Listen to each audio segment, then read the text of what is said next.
See the moonlights on the town. Whoa, I'm getting ready. Tallawah TV is in the town. Whoa, I'm getting ready. Got a corner on the telephone. Yeah, this is the Ocean of the Messenger, and you're watching Tallawah TV with the host and best. Davis, take it away. My Tallawahs, how are you all? Good afternoon or good evening, depending on where you are in the world. I hope you're having a lovely day. I hope yesterday wasn't too bad for you in terms of your day, but overall, also the results as well. My face is looking like I'm crying, but I think it's because the fan is on and it's a little bit chilly, but I need to keep it on because it is extremely, extremely hot. Let me try and bring my comments up so I can read as I go along. So yeah, as I've said, good afternoon or good evening to you all, depending on where you are in the world. As I go along, let me know your thoughts on last night's game. I'm smiling, but I'm still annoyed with the results. Not so much because of the players, but more so because of the referee. You can call it bias if you want to call it. I think I'll disagree with you if that's the way you look at it, but I feel that we were definitely robbed of 3 points last night. Yes, you can say that we had one or two clear cut opportunities to snatch all 3 points, in particular with Bobby Reed missing that chance, that clear chance to seal, or potentially at that point seal all 3 points. But most certainly, I've looked back at that goal quite a few times from Damien, and I just can't understand why it didn't stand. I'm going to say that the referee made a huge error. Um, and it'd be interesting because since last night, I woke up this morning, I've been like doing my research and I'm trying to find where the referee's from in terms of country. Not trying to say there's anything corrupt going on in terms of the decision making. Obviously, anybody can make a mistake, and anybody can make a mistake, and that includes match officials as well, because they are humans just like the rest of us. But I'll be keen to find out where the referee is from. I'm hearing apparently one or two people have said that they believe that he's Costa Rican, and if that's the case, then that does kind of make me feel as if maybe that decision came with a little bit of intent. If I go and look back at the table for you all, actually, where is my manners? Let me respond to a few of these people. Believe Baller, Mr. Believe Baller himself. Hey, Travis, I hope you are okay, sir. All is well, my end. I hope you're having a lovely day. What's for lunch? What's on the menu? I might stop by. Mr. Fresh, my bro, how are you? I hope you're having a lovely day as well, Fresh. Let's go what he's saying. What's Fresh saying? Okay. Okay. So I'm going to go with what my brother is telling me. And he's saying that the match official, the referee from last night, is Costa Rican. I'm a little bit disappointed with that because I believe we've had a Costa Rican referee before in the qualifiers. I think it might have been in the October qualifiers. And I thought that they were quite fair with us. And I have said that I don't mind having a Costa Rican referee just because of the link, the diaspora link, the Jamaican diaspora link in Costa Rica. We have a huge Jamaican diaspora community over there in Costa Rica. So I did say before that I don't mind the Costa Rican referee. But if the ref is Costa Rican, as my brother is quite rightly stating it here, that he is Costa Rican and he doesn't speak English. That's not really good, is it? How are you going to communicate with the players if your English isn't steady? Probably knows how to put a few sentences together, but even thinking along those lines, that's simply not good enough. And yeah, I said I was going to bring up the group standing for you guys. My apologies. I lost train of thought just then. So I read out the group standing as it is with all teams in the group having played 8 matches so far. Leading the group so far, if we have Canada out in first place, USA in second, Mexico in third, Panama in fourth, Costa Rica in fifth, Jamaica in sixth, El Salvador in seventh, and Honduras sitting rock bottom in eighth place. So yes, going back to that game last night. I'm annoyed, but I'm annoyed again not because of the players. I'm annoyed because of the referee's decision. I do feel that we should have been awarded a penalty, a little not penalty, awarded the goal at the end. Going back on my notes, I think I've spoke about this on coach's desk and on Ryan LFC at halftime, saying that to be fair to the guys, we did open up better. We looked better in the first, possibly first 10 minutes of the game. We looked much better in comparison to the last game against El Salvador. And I think that was because we had a lively crowd. Crowd was a little bit up and down throughout the duration of the game, but I think the players, from what I was seeing, the players were feeding off the momentum and the energy of the crowd. Little bit ill discipline there from Hacker to pick up a yellow card. I believe he picked up his yellow card 8 minutes into the game, so he was definitely treading on thin ice. And then of course we also have Jermaine Brown, who picked up a yellow card, but thankfully neither resulted in a red card. Let's see what everybody else is saying. Yeah, the officiating is one that does pose a lot of question marks for us, and that is the reason why I asked Tapa in the press conference. I asked him to basically share his thoughts on what looked to have been the winning goal for us in the latter stage of the game. In fairness to him, he did say that he don't want to make excuses, and I can just take that and roll with it, because some coaches are like that, some managers are like that. They don't really search for excuses, or maybe it's a conversation that he has behind closed doors, so he wasn't willing to speak about it in the press conference. And I could only respect his decision, because like I've said, other coaches and other managers do speak the same, and some just don't want to search for excuses, like Tapa put it to us in the press conference. Good afternoon, coach. I take it that you're probably on the road today. It was a pleasure meeting some of the YouTubers last night, guys from Coach's Desk, guys from Sports Down the Middle. Absolute pleasure meeting you guys in the flesh. And the only disappointing part from that was just not being able to meet everyone within the community.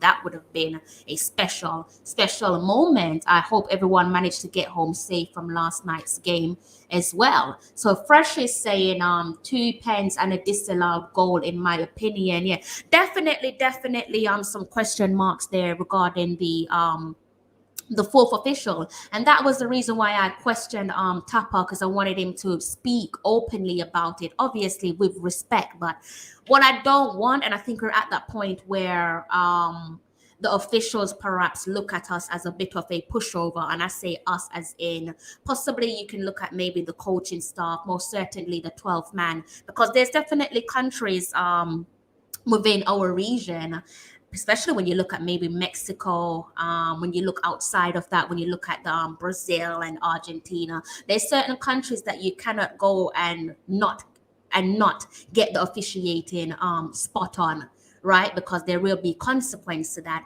Obviously, I'm not trying to promote any sort of violence or saying that we should react in a negative way, but coaches, not coaches, match officials know that when they go to certain countries, they have to be on point. There is no room for error.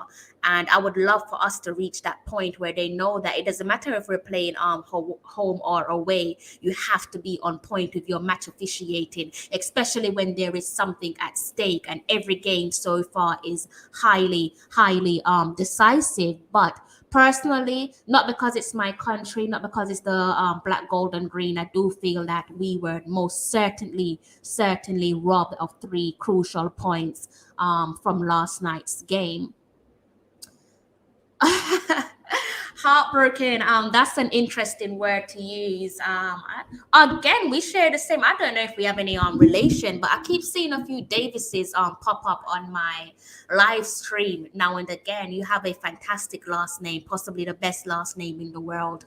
So welcome to my channel. I've not seen you on here before, so hopefully it's not the last. But yes, I definitely can relate to how you're feeling. Again, left there feeling slightly depleted, maybe not so much heartbroken, important because, like Fresh and other guys have said, Junior have said it as well, that in regards to in regards to match officiating, they are a little bit dodgy. The decisions are a little bit questionable when it comes to us. So that's the reason why I'm saying I'm not so much heartbroken over the decision. I think it's probably one that is expected with something at stake, and being that it is Jamaica that the decision goes against. And it's interesting because when you look at the states, in fairness to the states, in terms of their commentators, their pundits, they are actually saying the opposite of the referee. So they are saying stuff like, paraphrasing, that the USA got away with one, in the sense that Jamaica should have been awarded the match-winning goal, and Jamaica should have walked away with all 3 points. So in fairness to the guys in the states, they are pretty much on our side in terms of whether or not the decision was correct from the referee. So I think the only person who's probably on the referee's side is the referee himself, and quite possibly the USA fans. I think there was probably an estimated between 60 to 100 spectators representing the United States yesterday. Not as quiet or as vibrant as they usually are, but that's probably because they were massively outnumbered. We are a pushover. We absolutely are a pushover, Jab. And that's the reason why I said that, there's certain countries that these match officials go to, and they know that they better not slip, because they know there will be consequence, whether that's going to be a pitch invasion, whether that's going to be somebody waiting behind the car, the parking lot, waiting on your arrival. Again, I'm not saying that our fans should take that route. I'm just saying that the match officials know that there's certain countries that they cannot go to and toy with any potential decisive decision. Big up yourself, Karim. I'm taking it you're from St. Thomas as well, the best parish in Jamaica. So I hope you're having a splendid day. Guys, let me know in the comment sections what your thoughts on last night's match. I know a lot of people are frustrated with one or two of our players.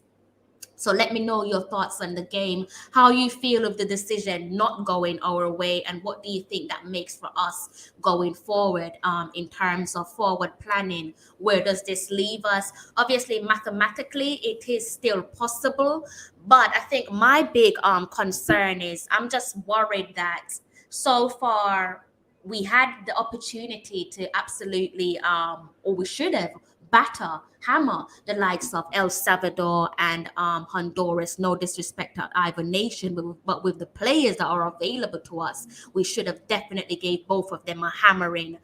And then when you look at games against Mexico, I still think Mexico, we should have got all 3 points against Mexico, the opening match. You look at games like against Canada, and I think it's safe to say that Canada got away with one. That scoreline should have at least should have said Jamaica walk away with all 3 points on home soil. And then you look at USA in the return leg in last night's leg, and you're thinking the same thing. These are countries that, when it comes to the likes of Canada, Mexico, and the USA, these are countries that people predict Jamaica to be absolutely battered and turned over, but it hasn't happened. I think, in fairness, when you look back at a few of the games, perhaps you could say in hindsight, we should have gotten 3 points from, if not two, at least one of those games against the big boys in the table alongside us. But it hasn't gone our way so far, and that's where I'm starting to become a little bit nervous, because I'm thinking, if you're not hammering the teams that's below you and you're playing so well or looking decent against the bigger opposition, to a point where there are periods in the game where you can say to yourself, 3 points is there for the taking, and you're still not taking it, it's difficult to make a judgment call as to what Jamaica is capable of, because they're not hammering the sides that they should hammer. And when they have the opportunity and they go up against the bigger nations, when the opportunity is there to seal all 3 points, they're still not doing it. So I don't know. It's a difficult one to call, and a difficult game to analyze so far. But obviously, that one concluded our November World Cup qualifying fixture. So we'll see the boys again back in January. Let's see what you guys are saying in the comment section. Yeah, absolutely, absolutely. We definitely looked tidier in the second half. Obviously, there are one or two players that probably will be walking around with their heads hanging down because they didn't give a good account of themselves, losing the ball far too cheaply, just not able to keep a hold of the ball. And I was kind of surprised, or not even kind of surprised, definitely surprised to see that Bobby started yesterday. Not scapegoating Bobby, but I would have thought, because I've said the game against El Salvador with Bobby, that was probably, for me, that was the worst game I've ever seen him playing, and that goes for both club and country. So I would have thought that he wouldn't have played. Wouldn't have started in last night's match, but obviously he did start. Also, Hacker as well. I did touch on this again. I think I might have touched on it on either Ryan's channel or on Coach's Desk, where I said that these games, because they're coming at us at a steady speed to an extent, but every game is so decisive that you're pretty much going to war. And if you're going to war, then obviously you need all of your soldiers to be fit and ready, roaring to go. I'm not so sure if that's the case in Hackers. When you look at Hacker and the role that he plays in the team, I think it would have been a better decision if we had gone for who would have gone for Williams, Speedy, and Grant. I think those two pairing, they better complement each other than Hacker and Grant. So that decision was a little bit questionable. But as I've said, Hacker is like the Undertaker. If he has a glimmer of hope in him, a glimmer of life, you best believe that he will be in the starting 11. And of course, he was. Let me go through the rest of the comments with you guys. Yeah, but we've missed those opportunities. The thing is, we keep on coming so close, yet so far. El Salvador should have been 3 points in the bag. Um, America, the United States last night, again, that should have been maximum points wrapped up for the November window. So that's what I'm saying, that we say the same thing pretty much with every what do you call it? Every window that comes since September all the way through to November. We keep on saying the same thing, one win or back-to-back wins and everything changes. And you're absolutely right, but I'm just struggling to see when we're going to do it or who we're going to do it against, because so far we've been far from convincing. Maybe. Yeah, guys. So again, let me know your thoughts on the game. Let me know how you feel after last night's draw. Again, I don't think it should have been a draw.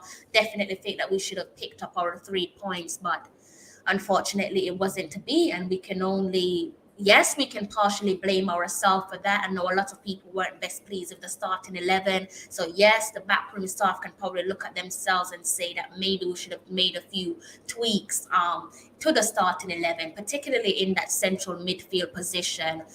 And as for Lamar Walker as well, I don't think he was the worst player on the pitch. I've seen a lot of people that's pretty much trying to throw him under the bus, but you got to realize that he's still a kid, he's still the baby of the team, and it's not me making excuses for him, but he came into that game with high expectations on his little young shoulders. Family were probably watching in the stadium. I believe this would have been his first home start in the World Cup qualifying campaign for us so far. So that in itself is a huge mountain to climb, and I'm sure he probably didn't even sleep well on the eve of this game. So I see a lot of people who are pretty much throwing him under the bus, but you've got to take certain things into consideration. One, he doesn't pick himself. Two, the expectation of playing on home soil, your first start on home soil in the World Cup qualifying campaign. Your family are either in the stadium or watching back at home, and also you're trying to impress your coach, and you're also trying to impress the 12th man. And you also need to give a good account of yourself. So he was under extreme intense pressure. But I don't think that Lamar Walker, despite the criticism that he's facing, I don't think that he was the worst player on the pitch last night, which is a positive for him considering the circumstances that he came under and also his age as well. So fair play to Lamar Walker, and hopefully he will only continue to improve from here on out. Let's see what Wayne is saying. Good day to yourself, Wayne. I hope you're having a lovely, lovely day. I hope you're having a lovely day, Wayne. And if it isn't lovely, I hope that it gets better for you. Yeah, exactly. Exactly. He didn't look that bad. So when I was seeing a lot of people, like I said, throwing him under the bus, and that's particularly on social media. I'm hearing like one or two comments, and I see a few people making fun of him. And I'm thinking to myself, you gotta realize Lamar is what? I believe he's 21, if I'm not mistaken. He's nowhere near his prime. Nowhere near his prime.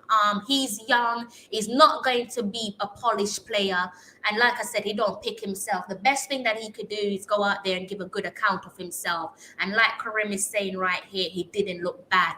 Bearing in mind that this was his first full start in the World Cup qualifying campaign, and he's doing it on home soil, guys. And you know what our fans are like. You know what our spectators are like.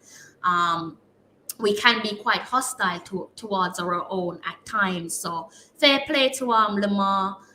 There is definitely room for improvement there, but like I said, I don't think that he was the worst player on the pitch. Good morning to yourself. Where are you based? Because it is now 12:24 where I'm based. So where are you based? Good morning to yourself. I hope you have a splendid day. If you've got enough to a rocky start, I hope that things change for you in a positive light. Pick up yourself. How are you? I didn't actually see you on any streams last night, but that's probably because I was drifting in between Ryan's stream and Coach's desk. So I don't know if you're on either guys' stream, but I didn't see you last night. But I hope you enjoyed the game. King Antonio, definitely King Antonio. Guys, let's talk about that goal. Oh my God. Wow. He's given us two outrageous goals in two games, Mr. Michail Antonio. And this is what we've been screaming out for, guys. This is what we've been screaming out for. We've been saying since the World Cup qualifying campaign, or maybe even since the Gold Cup, we've been saying we want a player who is capable of grabbing the game by the scruff of the neck. And that is what we have in Mr. Michail Antonio. I'm so tired of us being looking so predictable. It's good to have a player like Michail Antonio, because with him, you really can't put your money on what he's going to do. You don't know if he's going to try and cut across. You don't know if he's going to try and walk the ball into the net. And definitely last night, you're not expecting, or the goalkeeper and the USA defense were not expecting him to take a shot from outside of the box. And my God, that was a bullet. I don't think any keeper in the world is stopping that one. That was a delightful strike from Mr. Michail Antonio. And like I said, this is what we've been screaming out for as fans. We've been saying that we want a game. We want a game. We want a player to come into this side and grab the game by the scruff of the neck. And I think we've got that in a player like Michail Antonio. And long may it continue. Yeah, I could see why you would say that. I could see why you would say that Revel should have started over Lamar. And again, that comes down to management. I don't know what goes on in training. I don't know what the coaches see, but they obviously felt that Lamar was worthy of getting ahead of a player like Ravel Morrison in the starting 11. So I don't know what goes on behind closed doors. But that could be one of the reasons why Lamar started. Like I said, he didn't perform poorly, but again, Fabian, I can see why you would say that Ravel should have started the game. When he came on, he did make a difference, didn't he? Can you imagine if he had actually started from the first whistle? What could have happened? But that's just us perhaps trying to draw our own conclusion. Maybe if Ravel started, it would have been the same outcome. So we never know. It's perhaps from our standpoint wishful thinking.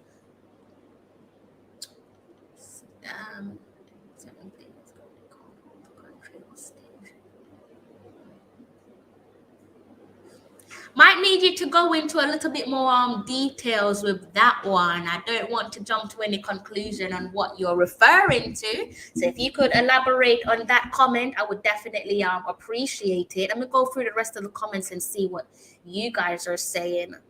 Need to also watch the clock because I'm supposed to be leaving out soon. Yeah, yes, King Drive. I agree with you on that one. Definitely agree with you on that one. So again, I don't know what goes on in training. I don't know why Ravel didn't start the game yesterday. I hope it's not because of any petty reasons, you know, because oftentimes, again, I'm not, this is just my opinion. It doesn't mean that it's a fact.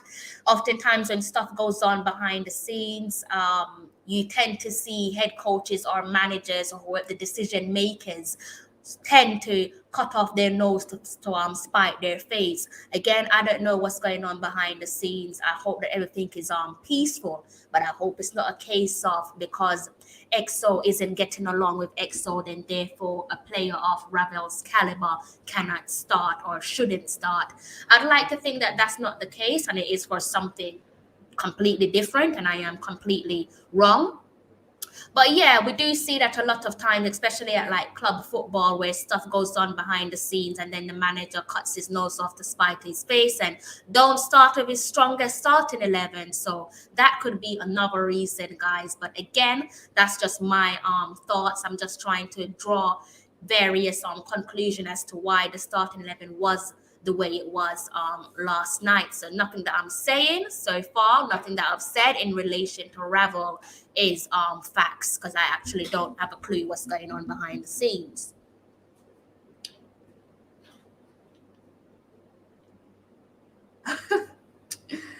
Okay, what's the worst attendance I've seen?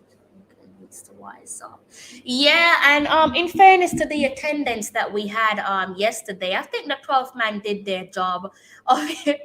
Obviously, a few of them were frustrated. I'm not going to repeat what they said because some of the words on here, my channel probably get taken down if I said what was said. So I'm not going to repeat what was said by a couple of the spectators, but I guess you can kind of draw a conclusion as to what was said or speculate on what was said.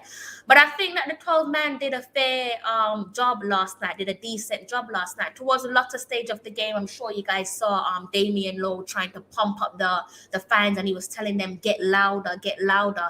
And in fairness to them, they did react to that. They react to their vice captain's wish, and they got louder and more vibrant. So I think that they did well last night. Bearing in mind the manner that we came into that game, I think a lot of us was feeling depleted. I can't speak for everyone, but I know I went into that game and I was feeling absolutely depleted. One of the only things that I was feeling really positive about actually was meeting the other content creators. That was one of the reasons why I jumped up out of my bed and I was like, today is going to be a good day, because I was looking forward to meeting everyone. But in fairness, at full time, I wasn't completely disappointed. Like I said, I was annoyed at the referee and other moments in the games as well. But overall, just the referee. Let me try and speed through these comments from you guys before I have to love you and leave you, because I've been here for almost 30 minutes and time definitely flies.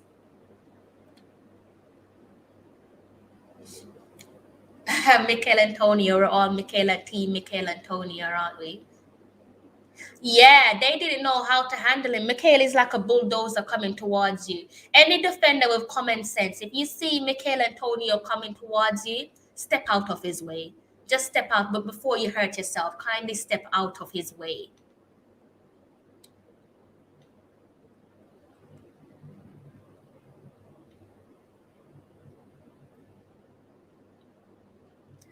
Who is Topper's friends? You seem like you know more about me. Like I said, I have no idea what goes on behind the scenes with the Reggae Boyz. Sometimes I don't want to know too much because I'm still a fan, just like yourself. And sometimes when you know too much, you kind of spoil the game for yourself because you almost know what's going to happen before it happens. So sometimes I deliberately don't want to know because I still want that element of excitement, just like everybody else.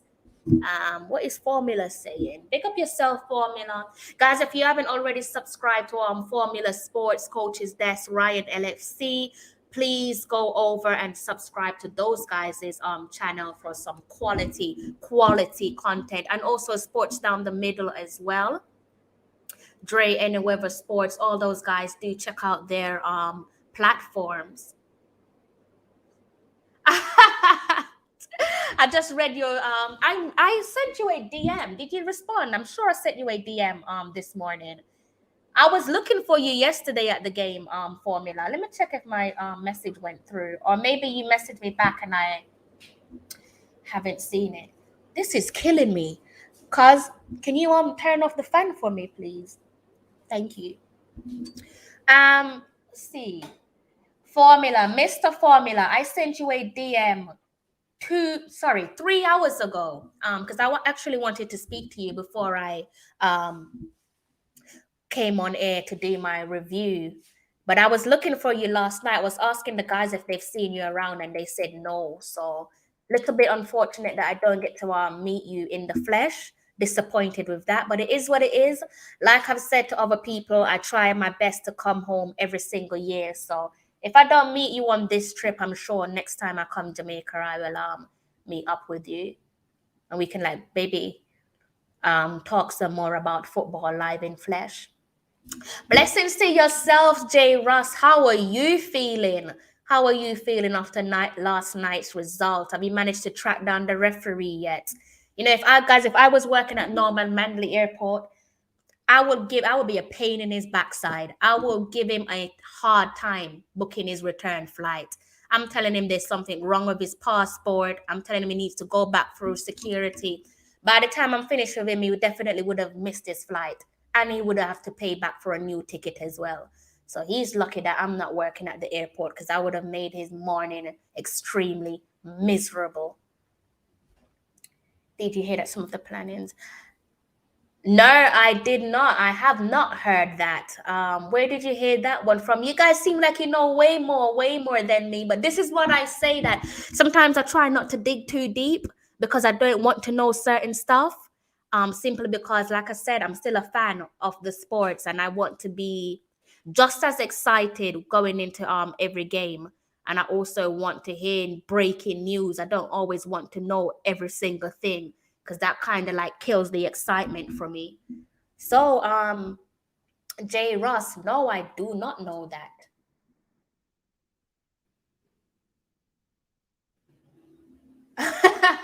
I would have waited on him. Funny enough, I would definitely have waited on Formula Sports, 100%.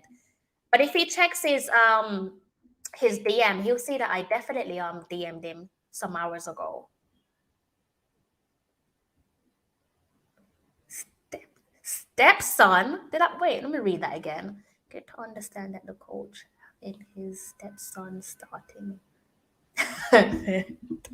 You guys. It's okay, Formula. It's okay.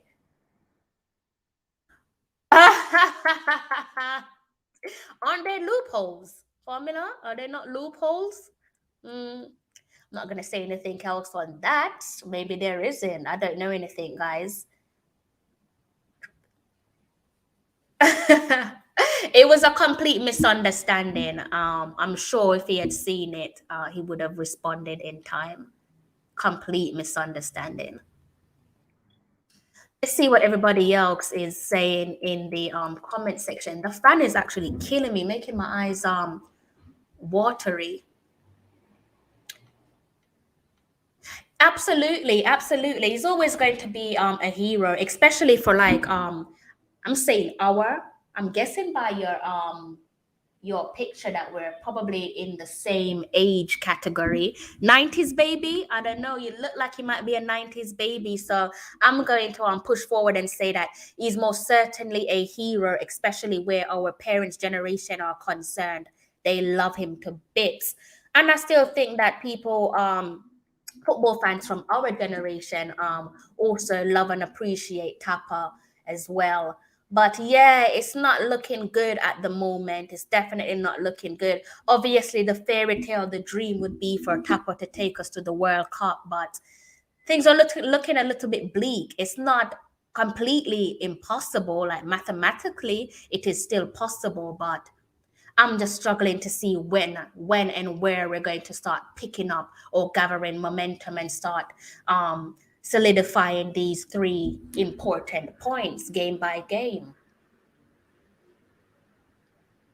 Yeah, that was from who was it? What who was it that put out an article?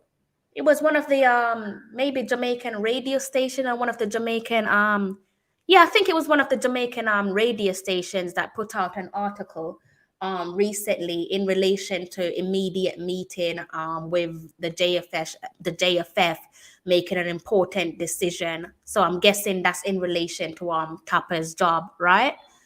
Um I need to actually go back and read that article. Allegedly, I don't know about that, J. Ross. I don't know. Like I said, you guys seem to know way more than me. I do not know about that one, sir. So I cannot comment on that one. But jokes aside, every manager, everyone knows that every manager, every head coach have their favorite players, and I think with Haka, it's the same. He's fortunate that Tapa sees him as a player. Doesn't matter if we as the fans don't see it the way Tapa sees it. Tapa sees Haka as a player that he can trust. And when you look at it from that perspective, it's not uncommon because we see so many head coaches, so many managers, prolific head coaches and prolific managers trust in particular players, right? Players that the fan base probably look and think, why are you in the team week in, week out? You can look at Granit Xhaka for Arsenal. And some Arsenal fans will say, how on earth is he still in the team? Why did you go ahead and give him a contract extension? He's unfortunately for some fans, the manager's favorite, right? And I think Haka is no different from that. So it's one of those cases where, like I've said, once a player puts on the black, green, and gold, the best that you can do as the 12th man is to support them. Doesn't matter if they're one of our favorites or not. Once they put on that black, green, and gold, it's our duty to be the best 12th man in the stadium and also online as well, and maybe even more so online, because depending on where you are in the stadium and depending on how loud you are, you might say a comment that the player, you might say a certain comment aimed at a particular player and they might not hear it. Chances of them hearing it, depending on how loud you are and how close you are to the player, might be extremely slim. But if you go and you say certain things online, chances of the players seeing it is extremely high, right? Especially if it's something that is negative, they probably will come across it. So that's why I say that once they put on the black, green, and gold, it is always our duty to make sure we support them to the best of our ability. And if you don't have nothing good to say, especially when it comes online, then it's probably best to just keep quiet or try to be careful with how you say certain stuff, because these players do have feelings. More often than anything, it's not necessarily what you're saying, it's more how you say it, right? So everybody is obviously entitled to an opinion, but I think when you're saying certain things with where criticism is concerned, it is always best to try and be as respectful as possible. Let me see what you guys are saying in the comment section.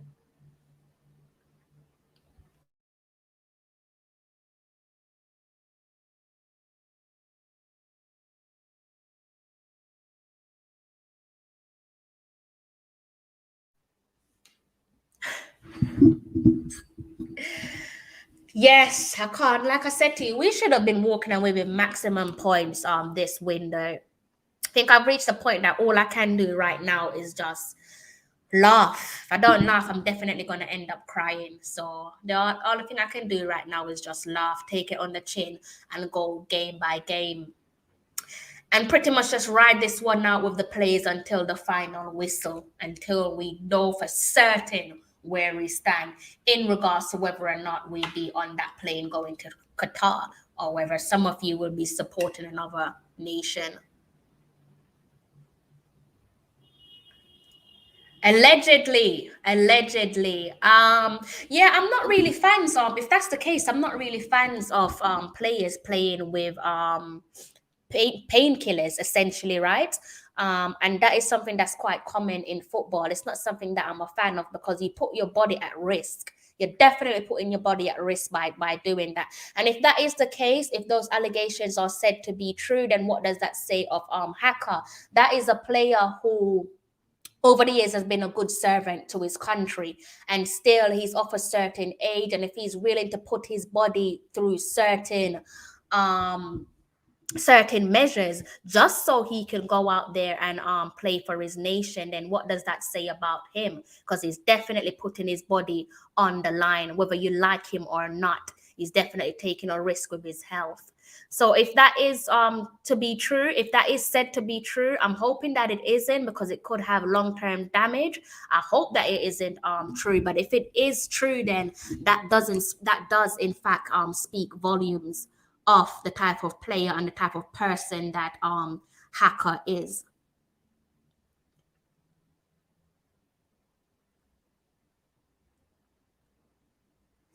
Yeah, formula. It's like I definitely can see why the bulk of the fan base share similar opinions, right? Because with Hacker, you've got to also think of what's being done for Hacker at club level. But with that being said, is you also have to understand that I think you already understand this formula, and everyone in the comment section, that we don't have a set way of doing things. We do not have a set way. I don't know about you, formula, but I cannot tell you what is the criteria for a player. What criteria does a player need to meet before they are, before they receive a call up to the national side? Because I can't answer that. I've seen players who don't have a club, who aren't playing club football, who still gets called up. Would other countries do that?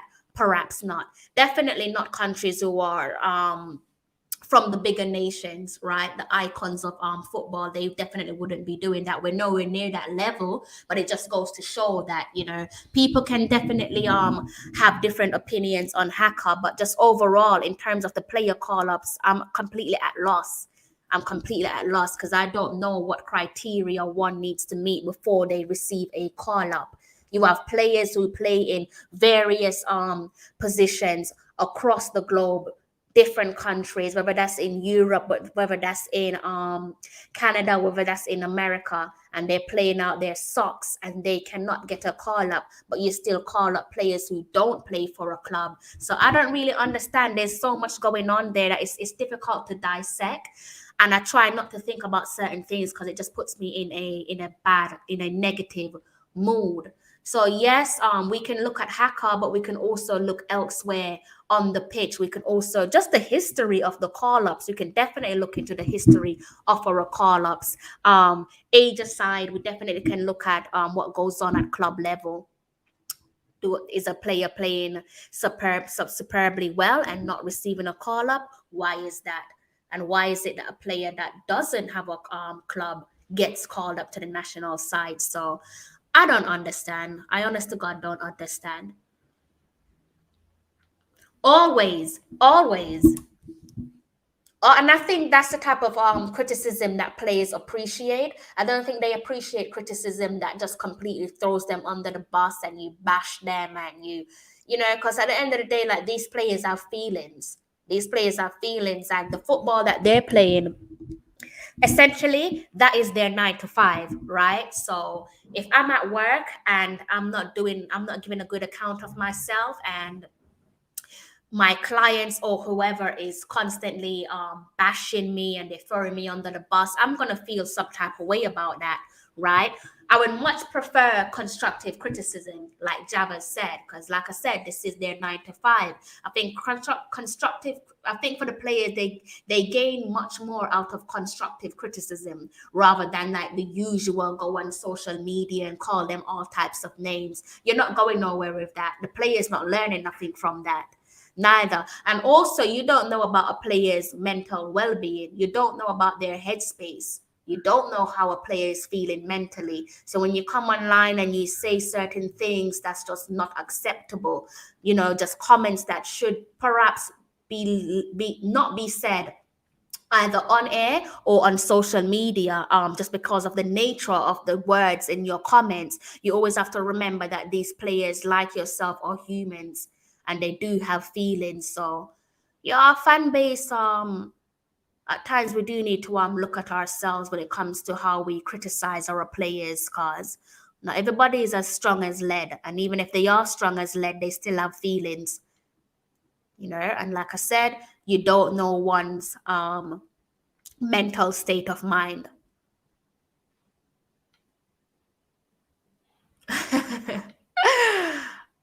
Mr. Hacker.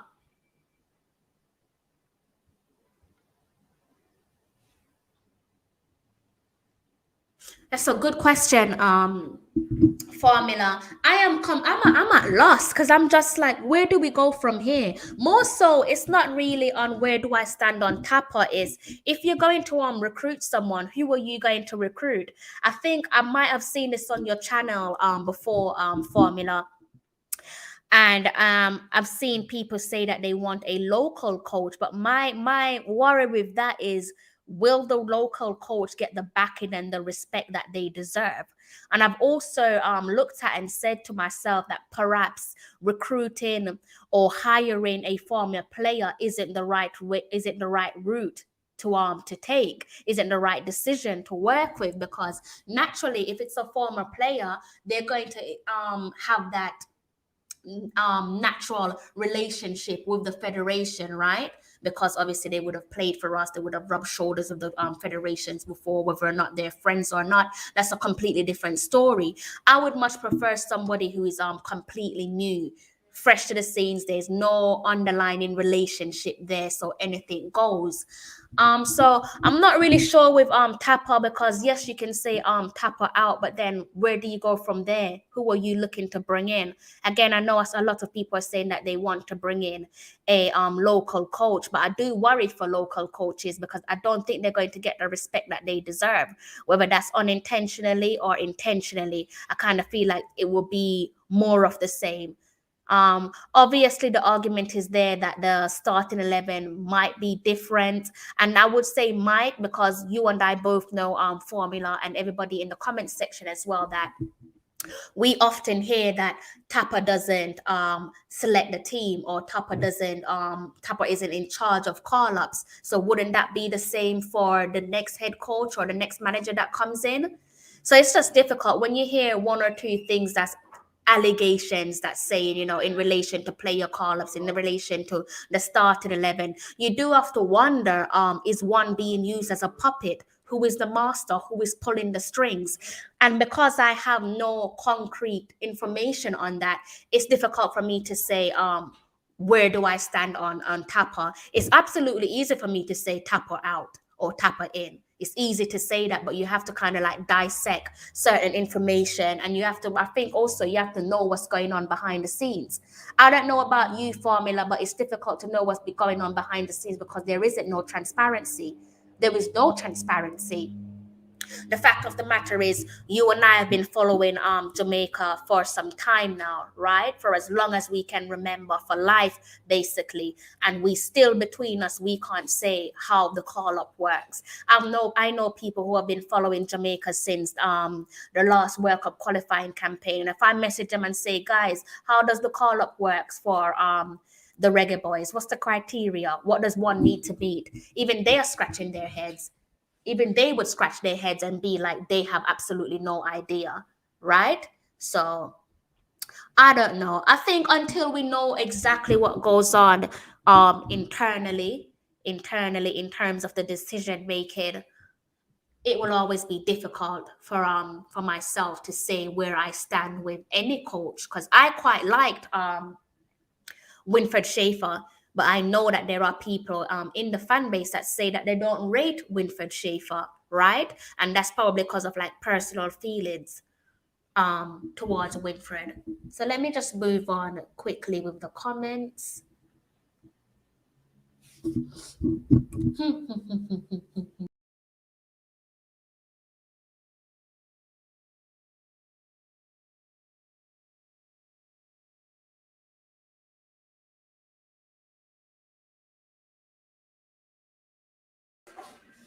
Sorry about that, guys. I lost you for a second.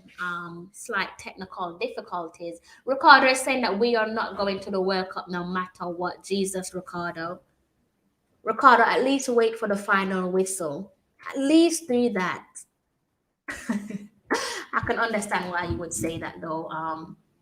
In fairness to yourself.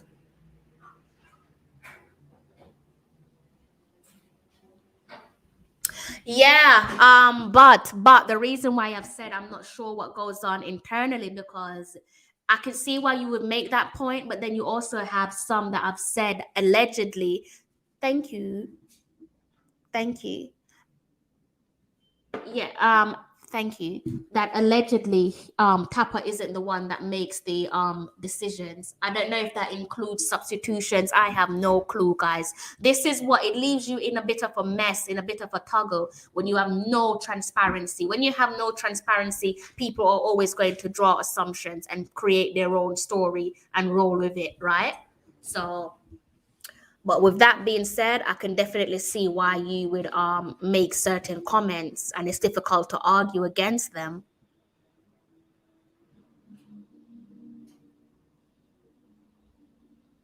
All over the place, all over the place. I don't even know where to start. If I started today, I'll probably still be sat here last next week, and possibly even next month, because there's so much there to talk about and dissect. So much.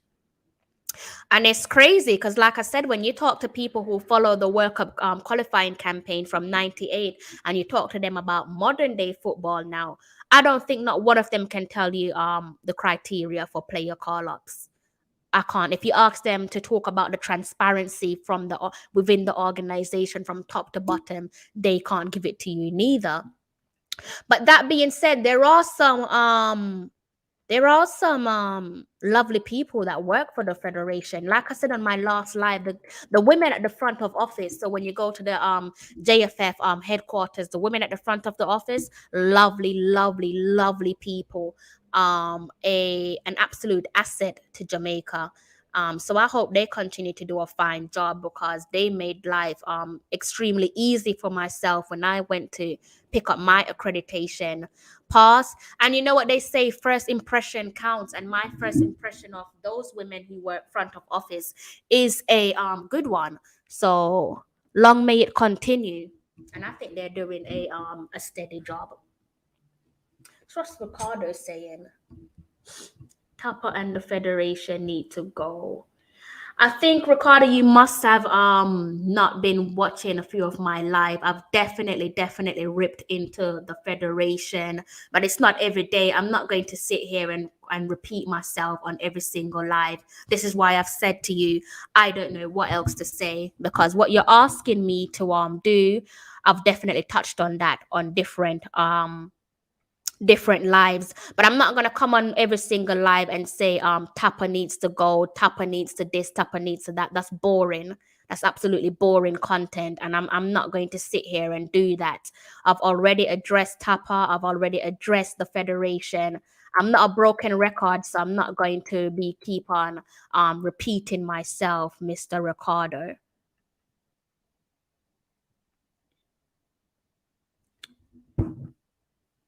Yeah, exactly, Travis. But my worry with that is, are we going to get the same? Because you and I know that we have seen allegedly that Tapa isn't the one that makes the player call ups. We've even heard that allegedly he's not the one that drafts the starting 11. Right. So if your coach isn't, or your manager isn't the one that's in charge of the call ups, he's not the one that's in charge of the starting 11, then what the hell is he in charge of? Is he even allowed to make timely substitutions? That's something that you have to question as well, right? Or no? Because if he's not in charge of the player call ups, and if he's not in charge of the starting 11, then what makes you think that he's in charge of saying take this player out and bring that player in? Is there someone whispering in his ear? Is he the puppet? Who is the master? That's what I'm trying to figure out. I think I've gone past the whole topper out, topper in, because the conversation for me is just so tiring. Like, I'd rather look at something else. I'd rather look at new reasons as to why we're not producing the results that we should be producing, not just stating the complete obvious, just dig a little bit deeper. I think that's the way I want to do things going forward. Yeah, we do. We do. But would your federation go and hire them? Would your federation go and hire them? Or is it a case of they're searching for a puppet, right? Is it a case of they want a puppet who they can set up for failure? I don't know. I don't know. With the federation, they do themselves no favor because they hide from transparency. So when you hide from transparency, you leave yourself open to criticism and you force people to create their own story about you. So they're not doing themselves no favor. If you want the fan base to respect you and if you want the fan base to think positively of you, then surely you have to start being transparent. You can't just shield yourself and like not conduct yourself in the manner that the fan base expects you to conduct yourself. It doesn't work like that. You can't just have your own way. When you do interviews and you ask certain questions, they shy away from certain questions. They leave you with one word answers. It's not good enough. It's not good enough. Sometimes it's off-putting because you're thinking you could ask a solid question, you could ask a concrete question, but you know the answer already. So it's just little stuff like that, like be transparent, and then people won't be so against you. Short-term World Cup fire. When you say Maps as coach, are you referring to Adrian Mariappa? I'm guessing you are. That's the only maps that I can think of.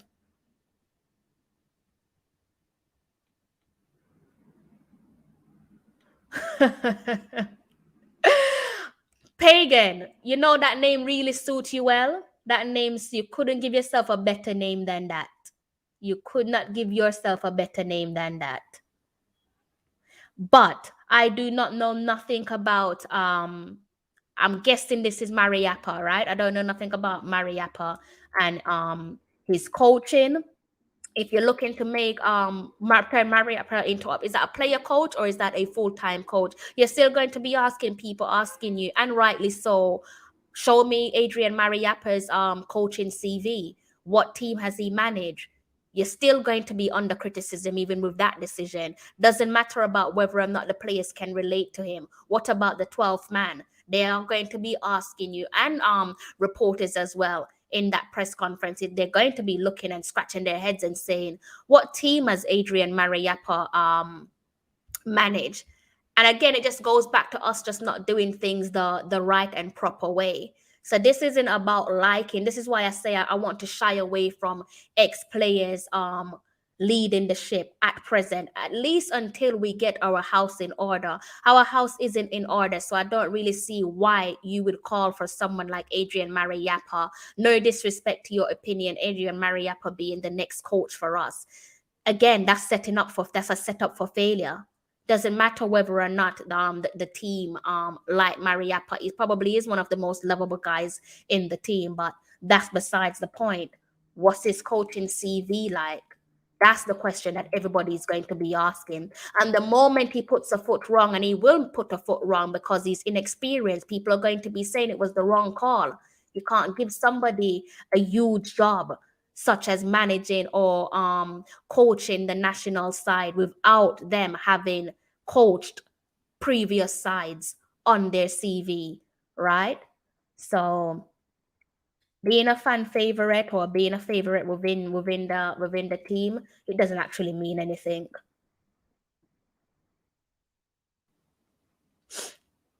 I want to know. You guys are going to have to tell me which team has Mariappa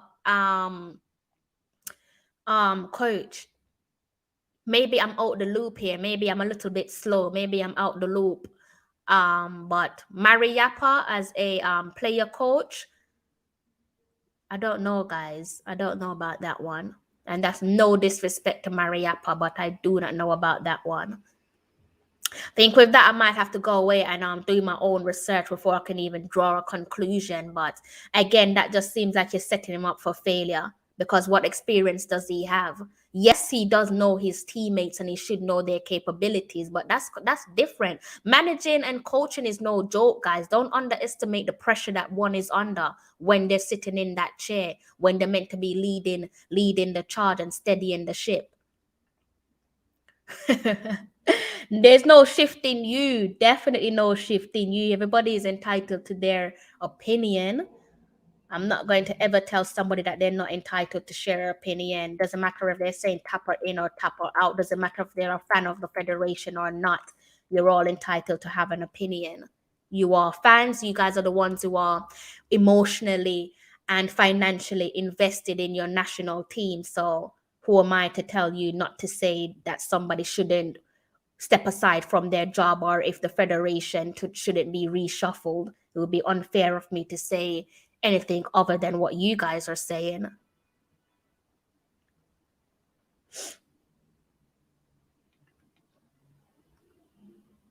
Exactly, Travis. And we've heard it once or twice. And like I said, it's strictly allegations because I don't have no concrete information on that. But if you can't pick your own players, then what can you do?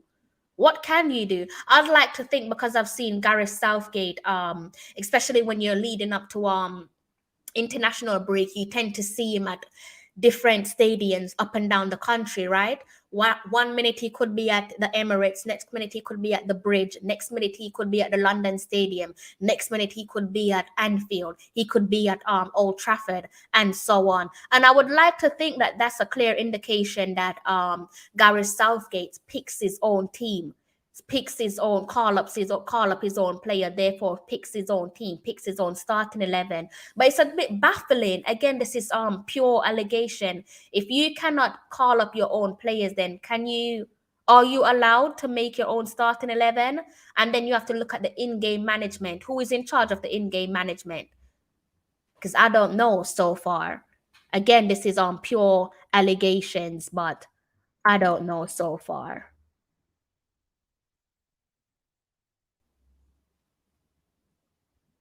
Money is there. Money is there. It depends on who you're going after. Depends on who you're going after. Yes, Karim. But what team has Mariappa coached? And it's no disrespect to Mariappa, but there is no way you can say that you're going to replace. Doesn't matter what you guys think of Tapper. There's no way you're going to say that you're going to replace Tapper with a coach that is inexperienced in terms of who he has coached, which team he has coached, and which team he has managed, without people critiquing that decision. People will 100% critique that decisions. Eyebrows will be raised. Does not matter if he is if Mariappa has a fantastic relationship with his teammates. I'm sure that he does, because he seems like a lovely person at heart. But if he does step into that spotlight, he will be under instant criticism. Make no mistake about that. That's why I'm asking, who has Mariappa coached? Think maybe you guys are probably getting Mariappa mixed up with someone else. I'm not going to name the player. I'm going to let you guys figure that one out. But there is somebody else who is a clear shout, and you guys have not mentioned him. I'm not going to mention him for you. I'm going to let you guys figure that one out. He is actually an ex-player, and I did say that I wouldn't be in favor of an ex-player taking over so soon. But I think the player that I have in mind could potentially do a steady job. But I'm not going to make it a dead giveaway for you guys. Might leave you guys with some homework actually to figure out who I'm referring to. If you have a streak, we have to always create his own goals. Nothing, it's not a problem.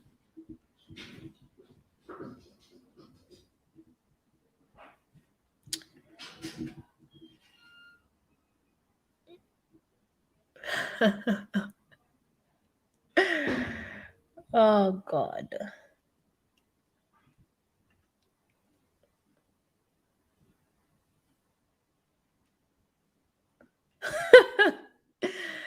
Oh.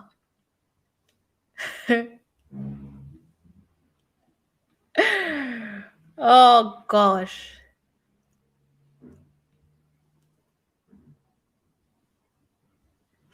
Yeah, it's not. It's more so, like I said, the formula. It's more so you have to expect with a decision like that. You have to expect that there will be raised eyebrows, and you also have to expect that he's actually put himself up on. He will be under intense pressure, not because of the position that we're in, but because people will always ask, "What is going on here?" Um, which teams have you coached before stepping into such a huge job with a high price at stake? So then people will argue and say, should you not have just gone for a local coach who has a proven track record? Would that not make a more of a sensible decision? And it's not to discredit Mariappa at all. Definitely not to discredit Mariappa. I don't know what he's capable of as a coach, but if he does step into that position, then I'm pretty sure that people will be asking questions.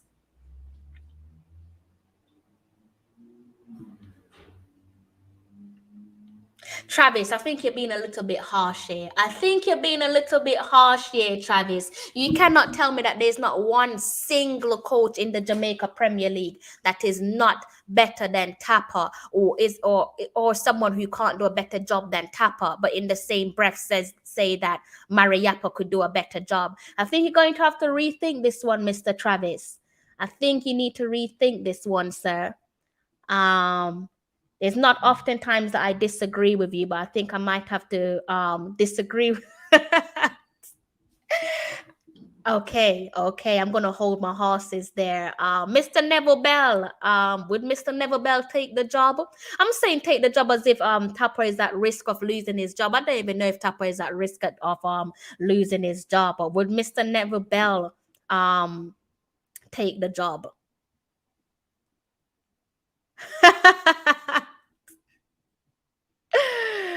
Oh God, I did actually. I'm laughing because I did do an interview with Mr. Darren Moore.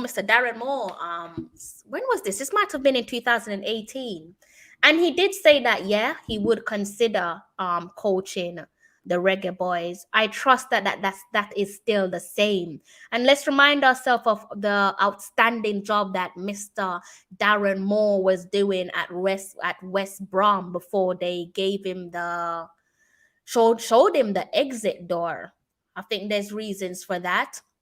I like to say that I don't think that some people don't want to see a black man successful, and he was on the brink of great success, and then they got rid of him. I believe when they got rid of Darren Moore, he was sitting in 4th place in the championship. I think for some people, they found it hard to believe that a black man can do such an outstanding job, because there was no reason, absolutely no reason for them to show Darren Moore the exit door. So yeah, Darren Moore is a good shout, guys, but one of you guys are probably going to have to reach out to Mr. Darren Moore and see how he feels about that. Like I said, with my interview of Darren Moore back in 2018, he did say that, yes, he would consider it. Whether or not he still feels the same, that's a completely different question. From 2018 to now, some years have gone by. You know what? I'm going to have to ask my friend Formula Sports to answer that one for me. Formula should be able to give you, or even Mr. Travis as well. Oh, yeah. Where is my manners? Guys, let me check the time. I'm supposed to be leaving out. Oh, good Lord. It's 1:10 after 1. Okay, guys, please, whilst you're at it, like I said, do subscribe to Formula Sports. Also, make sure you subscribe to Believed Baller as well for those bite-sized clips of the Reggae Boyz, both at international level and club level, as the goals go in. I don't know how the guys do it at Believe Baller. They must have some inside man working for them, because they work at an outstanding rate. And they're one of my favorites to keep an eye on social media. So go ahead and follow Believed Baller. I don't know, they must have Jesus and his disciple working with them, because the way they turn around videos within seconds, tremendous. So do make sure you check out their channel. And Formula Sports as well. I don't have nothing but high praises for this guy, and I'm actually disappointed that I don't get to meet him, because he seems so humble. He just seems like a completely laid back guy. humble in every sense of the word. So it's a bit of a shame that I don't get to meet him on this trip, but hopefully next time I will get to meet him. It's no style, really.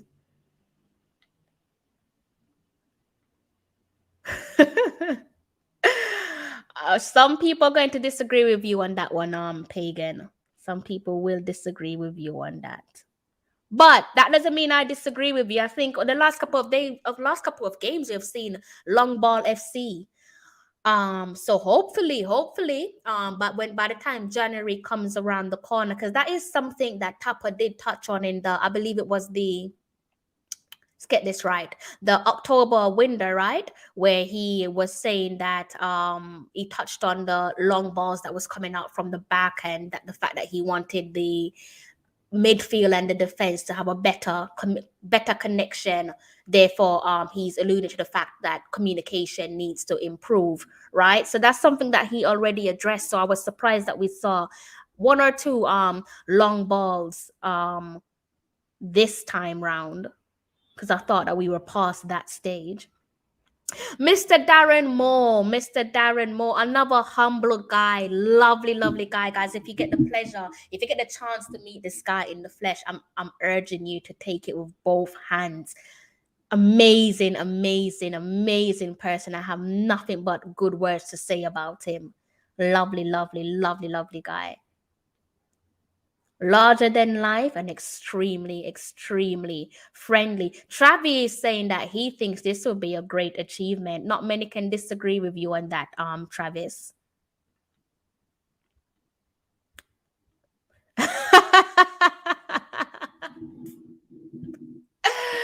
Oh gosh, maybe maybe when January comes, the criteria will shift a little bit, but maybe they're still going to say that it's only for the vaccinated, or it's only for the fully vaccinated, or I don't know, formula. I don't know what's going to happen in the January World Cup qualifying window. But I'm hoping that you get to the stadium and you're able to watch the team play. Travis is not happy with Tapa. Travis is saying that Tapa should have been gone from the Gold Cup. Well. Where do we go from here, Travis? Where do we go from here? Like I said, I could see, I know I've seen on previous lives where people have said that they wouldn't mind giving it to a local coach. I'm not against that idea.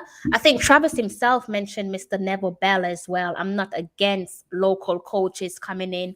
I'm not against even ex-players, but I do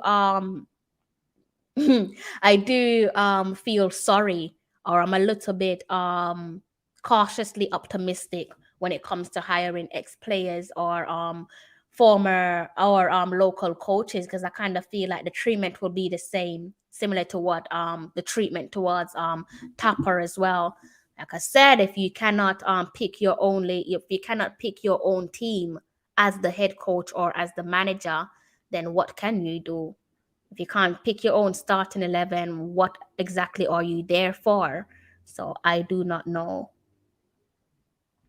Yes, Mr. Ricardo. I like that. I like that bit of positivity. I like that. Only way from here is up. And hopefully, guys, hopefully that is the case. I'm losing hope, but I'm going to keep on hanging on. And as soon as those guys put on the black, green, and gold, I'm always going to give them my support. Listen, if he gets locked up, we'll bail him out. We got the bail money already, formula. So don't worry yourself. We'll have the bail money ready for you. Anything that happens, we're bailing you out.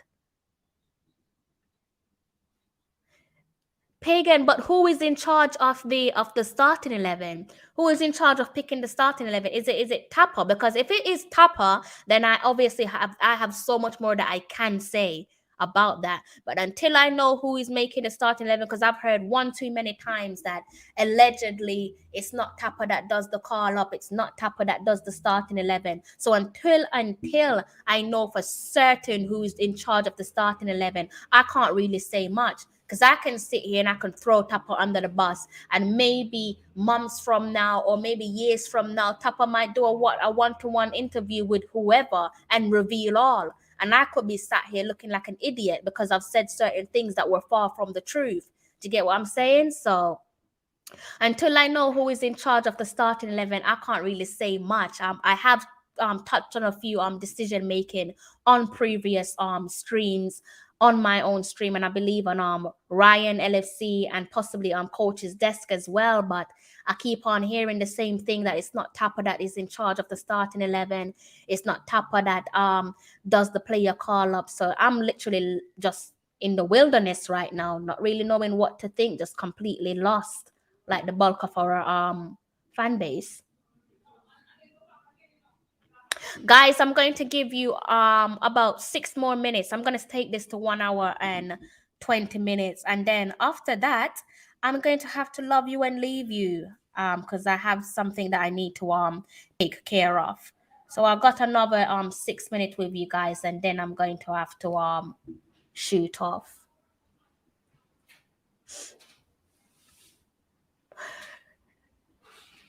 Who is they? Are you referring to the fans? Because I can tell you right now, you're absolutely right. In the fans definitely wouldn't put up with certain nonsense. And I'm not encouraging our fans to act in certain way or change the way they act. I'm not suggesting that. But I do think at times us as the 12th man, we're a little bit soft. We allow people to take advantage of us. We're a little bit too soft for my liking. But I think that's something that every time I come back home, I get irritated very easily, because I just find us as a nation, we're just too soft, just pushovers, just willing to accept nonsense. And that's, outside of football, it's just even banking. Even banking, I don't know like how you can go into a bank at the crack of dawn and you can be the last person to leave the bank. It's so unacceptable. We accept too much nonsense within our community. So it's not just football, like we're just too soft when it comes to certain things, willing to accept any old nonsense. So that's something that we need to look into as a nation and make necessary adjustments. Bail money, it finished. Formula, I got you. Don't you worry about that. I got you. I definitely got you. See what everybody else is saying. I've got another 4 minutes with you guys, and then I'm going to have to love you and leave you and shoot off. Fans and Federation in England wouldn't stand for the incompetence. You're absolutely spot on there, Pagan. You're absolutely spot on there. They wouldn't tolerate it. They wouldn't tolerate it at all. At all. Changes would have to come, and immediate changes as well. But with this comment, I think I'll only focus on the fans. So I would say fans in Jamaica shouldn't tolerate incompetence. I have to take the federation out of that picture because they seem to be pulling strings behind the scenes that don't really make sense to us or don't benefit us, allegedly. Yeah, but even people also fight out Winfred Schaefer. I was a fan of Winfred Schaefer, but a lot of fans didn't rate Winfred. I don't know why, but plenty fans didn't rate Winfred Schaefer. So where do you go from there? Where do you go from there? Travis is saying when Schaefer only drained the JFF. I have 2 more minutes with you guys, and then I'm going to have to wrap this one up and shoot off. I always come in here saying that I'm only going to speak for 20 minutes or half an hour, and then I end up getting carried away and have to stay with you guys for longer than expected.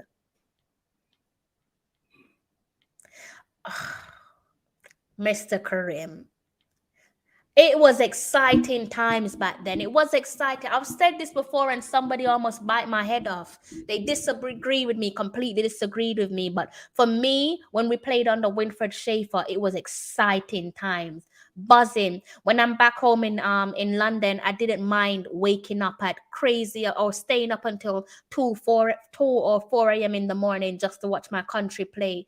I actually didn't mind. Now it's painful because now I'm like, I don't know what to expect. And also I have to start work as well. So um I don't know. I don't know. But I actually enjoyed our football under Winfred Schaefer. But this is what I'm saying when obviously I respect you guys and your opinion, but when you're saying that you wouldn't mind maps taking over, you kind of have to go into that in further detail with the expectation that some people are going to be on his back from the jump, because if they can be totally against Winfred Schaefer, a man with a proven track record and a CV, one that gave us exciting football, what do you think they're going to say about Maps when he puts a foot wrong? And he will put a foot wrong because he's not perfect. He's not perfect. So how do you think they would react to someone like Mariappa taking charge of the ship? Giles Barnes, I thought again, Travis, this is what I say. We have to kind of like be careful when we say certain stuff because, like, you have been following the team for just as long as myself, and we're both on similar live stream at the same time, right? So sometimes we might be on my channel, sometimes we are on Ryan's channel. Possibly, I'm not sure if you're over on Coach's Desk channel, but we see the same thing over and over again where we're being told that allegedly Tapper does not pick the team. So are we now saying that since Schaefer has gone, Tapper hasn't recalled Giles Barnes, or are we saying since Schaefer has gone, JFF haven't recalled Giles Barnes? Again, this is what happens when there isn't transparency. People form their own opinion, and you cannot get mad at people for forming their opinions respectively because you leave us with little to no hope. How is it that I've been following Jamaica and I know my team like the back of my hand, but I can't tell you who is in charge of the call-ups? Shameful. If a person who don't know Jamaica, who I don't know, say somebody who watch Afcon football, and they ask me who is in charge of your call-up, I'll be so embarrassed. I'm like, I do not know. And they probably think, oh, you know nothing about your country, or you know nothing about your football team. But that's not the case at all. There's just no transparency when it comes to certain things, so it's embarrassing. We're all emotional. We are all, this is why I don't want to talk about certain things because they put me in a bad mood. I do not want to touch on certain subjects, pagan, but we're all emotional right now. Emotion is all over the place. Mr. Tennessee Lewis, big up yourself. Big up yourself, Tennessee. Where's Wun? Wun must be hard at work because I've not seen him today. He's probably gonna drop a comment later on say sorry I missed the stream. I've not seen Wun. I hope he's having a splendid day. Tennessee and everyone in the comment section, I hope you guys are having a solid day so far. I'm okay. How are you doing? I'm okay. I've gotten over last night's results. I'm still trying to see if I can track down the referee. Want to have a little word with him, a word or two.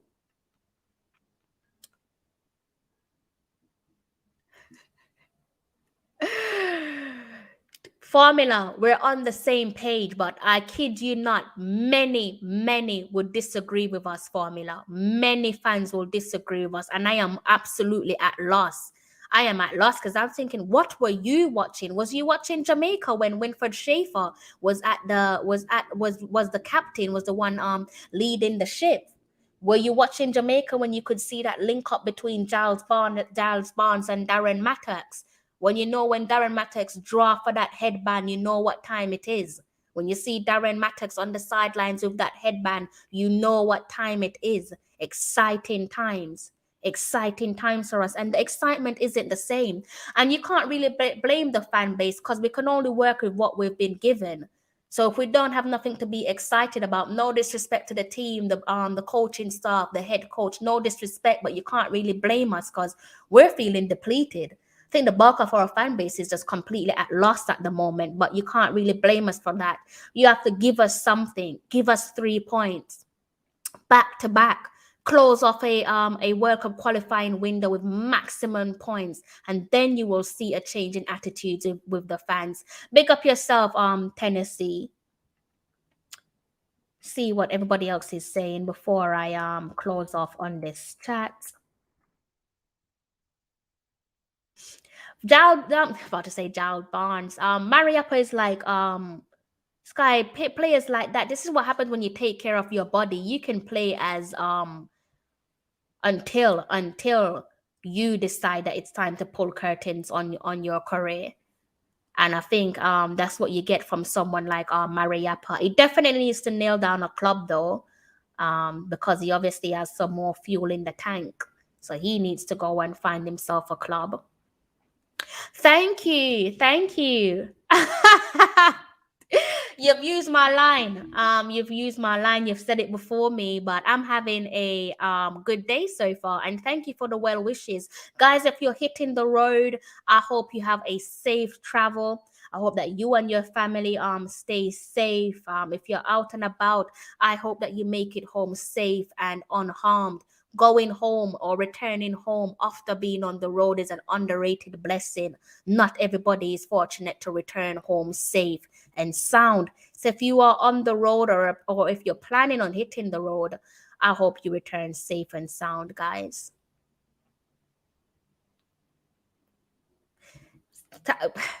Pagan says he's being dead serious. Pagan is saying maps in, guys. Pagan is saying maps in. Mariappa, again, yes, he could take over, but he's got to expect that people will be asking those hard-hitting questions. Show me your CV. The moment he does something wrong, people are going to be saying he should not have been leading the ship because who has he coached? Which team has he led? And so on and so on. And people will definitely be in their right to ask those type of questions. Doesn't matter how nice Mariappa is. I've met him in person myself, and he is a lovely person at heart. It seems like he comes from a good place, good upbringing. Seems like he has a sound heart. But people don't care about that. People don't care whether you're a nice person or not. People want results. And you know, if they can crucify their players, they can definitely crucify their head coach or their managers. Thank you, Mr. Ricardo. Guys, you heard him. I hope you all have hit the like button and the subscribe button as well. Like Mr. Ricardo said, hit that subscribe button for me kindly, please.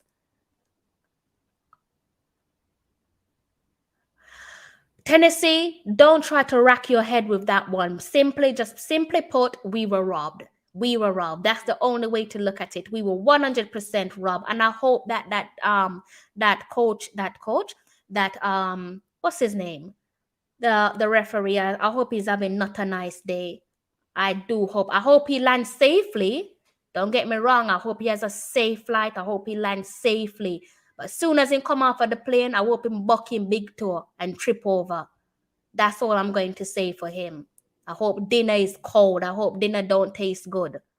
But other than that, I hope he and the rest of the team, the rest of the match officials, I hope they make it home safely to their countries. But I have nothing nice to say about that head coach. As soon as he come off a plane, I want him buck him big toe. Some officers squeeze him because he definitely end up ruining my night. I was jumping for joy, guys. You probably saw that last video of me.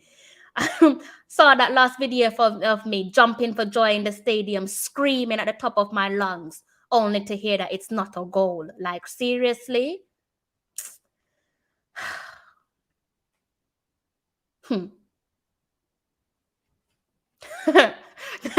No, fresh. Like, look, I've been fair to him. I say, I hope you have a safe travel, but as soon as you land. But I do hope he has a safe travel and not having no ill feeling or not wishing nothing bad on no one. So I hope he has a safe travel, but he's in my bad books at the moment. Oh, you're referring to Mr. Paul Hall, right? Mr. Paul, he's going to be under the same pressure though, Travis, because people are going to be saying similar things. People are going to say that, but have you managed a senior team? But have you? There's always going to be a but. And with Mr. Hall as well, I'm worried for him. I'm worried for him because if you're saying that Tapper doesn't have license to roam free and makes his own decision, then surely with Mr. Hall, it's going to be the same decision, right? It's going to be the same way of operating. So that's why I'm saying for our best interest, it's probably best if we pull away from people who are close to our heart. Obviously, it would be great if we could recruit a former a ex-player or a local player to be the next head coach or the next, what do you call it, the next head coach or the next manager when that decision is made. But with that comes an even greater risk. So I don't know, guys. Failure way to success. Sometimes it does seem that we set our people up for success, and that's why I'm kind of against a former player or a local head coach or manager coming in and taking over for Tapper when that time comes. You see it, Formula. You see it. I know we're not. I know we've hit the nail on the head with that one. We can't be wrong. Too many people are saying the same thing. Oh, okay. I'll need to go back and see who you're referring to. Would he take it after what the Federation did to his dear friend? Would he take it? Probably not. Probably not. Mr. Paul Hall doing his job as assistant. Some believes and it's not. Yeah, Whitmore has a unique body language. It's difficult to read. You don't really know what he's thinking. Difficult to read his body language. It reminds me of Bielsa for Leeds. You know, Bielsa is always in that same stance every single game. And with that, when the camera pans over onto him, I can't really read what's going through his mind. It's the same body language every single game. Some managers are just like that, unfortunately. Sometimes I used to, like, back in Arsene Wenger's finals years of us at managing Arsenal, I used to get really frustrated with him because I used to say that, you know, get up and do something, be animated. But what we have to realize is managers like Mr. Wenger, he's from a different era. He's not going to see him be the heavy metal like Klopp.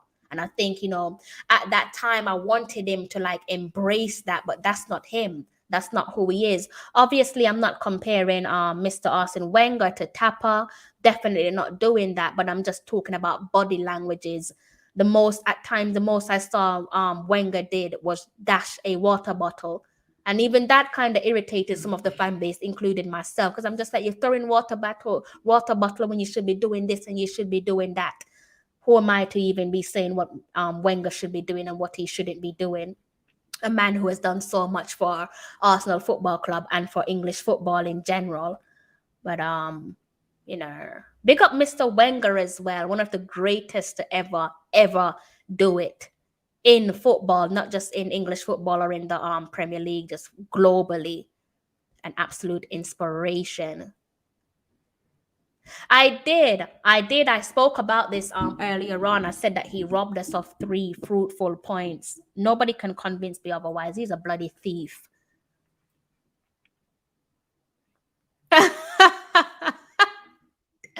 Formula. They're not going to let you in January. I don't even think my bail money is going to be good enough for you at this point. They're not letting you in, Formula. But Tapper does have a screw face. I don't know if that's something natural. I think naturally that's just his face. You know, you have some sidetrack a little bit. You have some women who just have that mean looking face, and then you look at them, you're thinking, I don't want to approach this one because they don't look friendly. right? And they call them a certain type of face. I'm not going to say it because it's a swear word and I don't want to curse in front of you guys, but you do have some women that just have that mean look to them, and people look at them and be like, yeah, I don't want to talk to you. But when you get to speaking to said individual, they're actually decent. So maybe Tapper is the same. Maybe he just can't help. Maybe that's just the way his face is. Maybe he just screws. Maybe he's not even trying to have a screw face. Maybe that's just his face. Guys, he can't help it. If that's the way he looks, that's the way he looks. He can't help himself. I just hope the teams above us draw some games. Travis, and this is where we're in dangerous waters, because I absolutely hate having to rely on other teams for decisions to go our way, whether that's at club level or international level. I hate relying on other teams because it might not go according to plan for us, right? It might not go according to plan for us. Someone said, Pagan said, Tapper, fix up your face, Tapper. If you're listening, Mr. Tapper, Mr. Whitmore, Pagan say you need to fix up your face. Him say you need to smile once in a while. Just crack a smile. It won't hurt. Hello from Panama. Big up yourself all the way from Panama. That's the first. I don't think I've had anyone from Panama watch my live stream. Don't know what time it is over there in Panama, but I hope that you're having a lovely day. If it's in the afternoon, I hope that you're having a cracking afternoon. If you're just getting up, I hope that you have a brilliant day. If you're heading out on the road, I hope you have a safe travel and you make it home safe and sound. Guys are saying being big up Panama. Definitely big up Panama. Yeah, and how many games of Canada? Let me go back and look at Canada, because even Canada so far, guys, I don't think anybody's completely running away with this. And I'm talking about the league standing, because if I'm not mistaken, when we came into the what do you call it, in the November window, I think Mexico were on top, right? Mexico were on top of the table, and even they have been pegged back. So no country has completely been sailing away with this. Canada, however, they're the only ones in that league table who are sitting on 0 losses. I think I might have started off the live stream going through the league standing. So before I go, I'll give you guys that league standing once more. Canada sitting at the top of the table with 16 points. Just below them, sitting on 15 points, is USA. Below USA, in third place, sitting on 14 points, is Mexico. Panama are also sitting on 14 points in fourth place. Costa Rica are sitting on 9 points in fifth place. Jamaica on 7 points in sixth place. And El Salvador is sitting on 6 points. And rock bottom in eighth place is Honduras, sitting on 3 points. So nobody is completely running away with this. I mean, Canada, despite of their results, they've had what? Go through Canada and see. Canada's had what? 4 draws so far. Obviously, every results count. As long as you're not losing, you're onto something. 4 draws, 4 wins, no losses. So they're in good form. So Canada, I think Canada are safe and sound. So things are looking good for them. Wasn't a foul. No way was it a foul. And I know it's not a foul, not because I've watched that more than a handful of times, but I've seen even Americans. And when your own fans are saying that it's not a foul, it is not a foul. When your own fans are saying that we got away with something there. I saw a headline, guys. I shared this headline with you. USA men's national team escapes Jamaica with World Cup qualifying draw after late goal disallowed. And then they go on to saying in that article, the US men's national team followed up its signature win of World Cup qualifying with a draw. It's probably fortunate to have. And that is from one of their leading papers over there in the United States. So if they're saying on their home soil that they got away with a draw just by the skin of the teeth and Jamaica should have won, please believe that Jamaica should have won. And it's a shame that we do not have, sorry guys, we do not have VAR to rely on.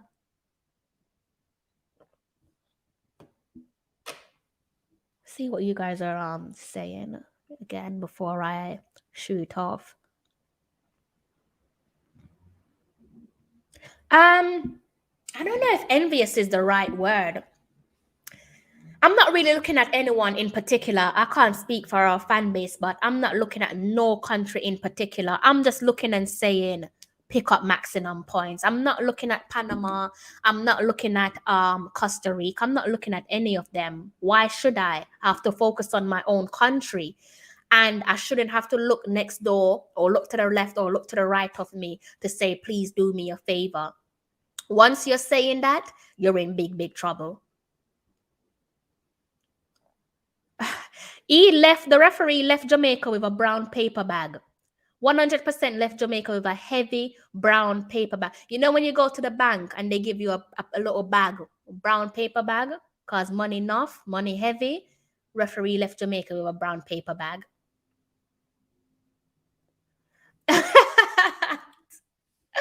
I was screaming, Wayne, I was screaming my head off when that goal went in. And even after, in the mix of everything, I'm still confused. I'm like, what's going on? What's going on? At one point, I was questioning myself. I was like, did it not go in? But then when I look back, I'm like, no, it definitely went in. Crazy, because everybody around us, the fans, the police, the soldiers, everybody thought that was it, that was 3 points. Everybody jump up celebrating. And then before you know it, the referee came along and just burst our bubble. Said, no, it's not a goal. I don't know, maybe he needs to go and get his eyes examined. Ricardo, I'm with you on this. And this is why I say that we're too soft. We're too soft as a nation. We're way too soft. Referee can't go to certain countries and make that type of error. Can't. Even if it should have been a disallowed goal in certain countries, he's letting that goal stand because he know there might be 1 or 2 men waiting for him in the parking lot. I'm not saying Jamaica should take that approach, but I'm saying we need to let these officials know that they should not be playing with us. Don't ramp with us when it comes to football, just like how you're not playing with us when it comes to track and field. Do not play with us. That's the level that I want us to get to as a footballing nation. But we're a long way off it because I think they see us as a bit of pushovers. They can just easily walk over us. Yes, I have. I made breakfast for me and my cousin. Because he's actually been with me for the whole duration of my trip. He's probably fed up with me by now, but he's not saying it. I think when I leave Jamaica, he starts speaking about me behind my back. He said he's fed up, guys. So at least he's finally speaking the truth. But yes, I have had my breakfast. I hope you've had your breakfast as well, or I should ask, what's for lunch? First time on here. I hope it's not the last. I hope you've hit the subscribe button, and I do hope to see you again. Definitely hope to see you again. I hope you've also hit the like button as well. And thank you for stopping by, and I hope you have a splendid day.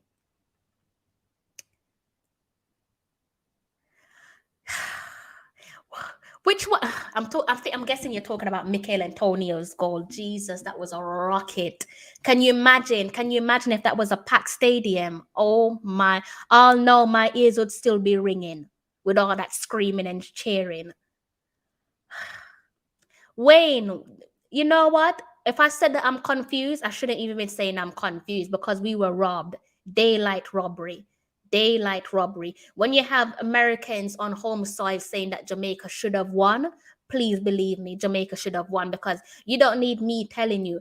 Everybody knows that when it comes to track and field and football, there's that rivalry between Jamaica and the United States. Natural rivalry. Just like we have that rivalry with the Mexicans, Mexico. I don't think Wayne was at the stadium. I don't know. I can't speak for Wayne. Here's me. Wayne, you have to answer that one because I don't think Wayne was at the stadium.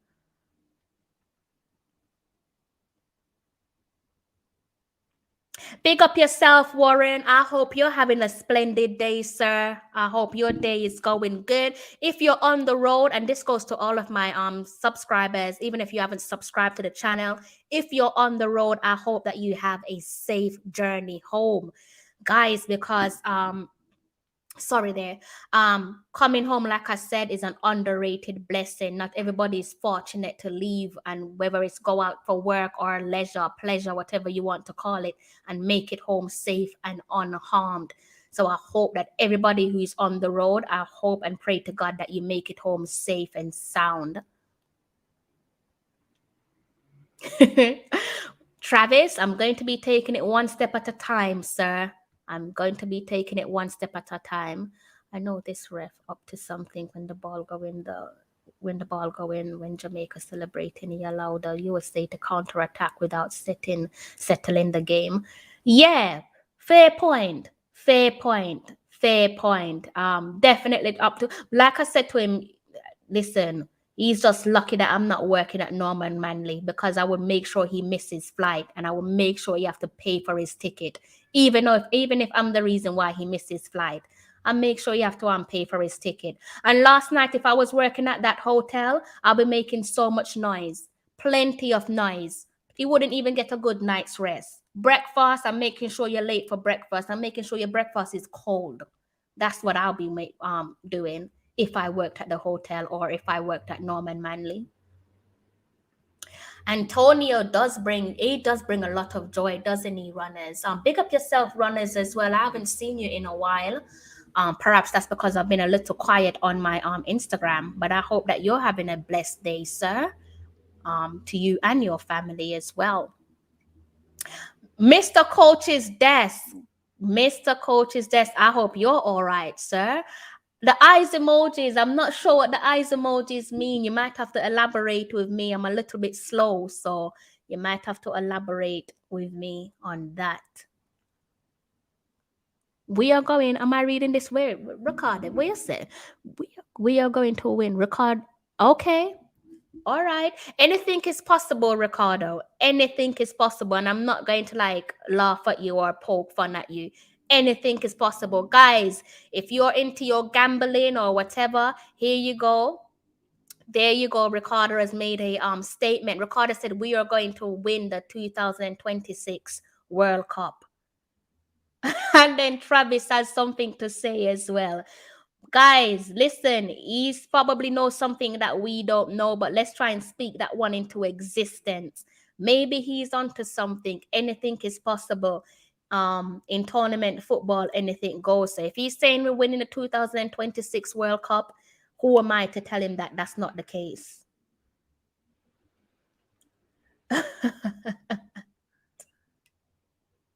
It does look a bit suspicious, doesn't it? Oh God, guys, let me see something here.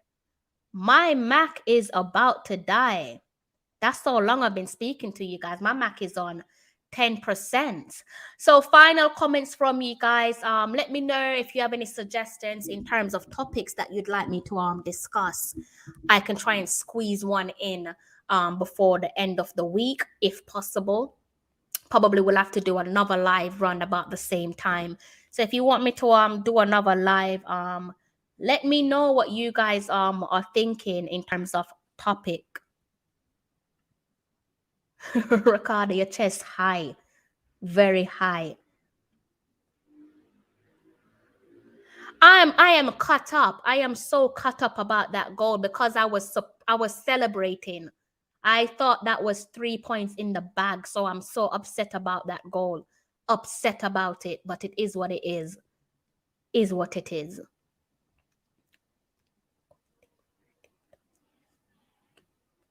Yeah, absolutely, because we can't always rely on Michail Antonio to pretty much pull something out the bag.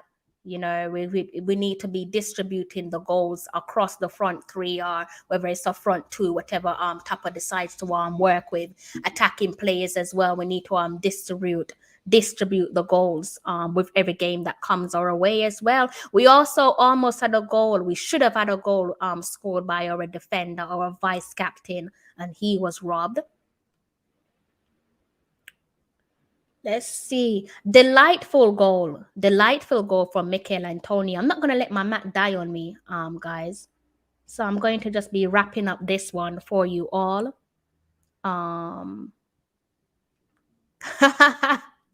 London slang in it.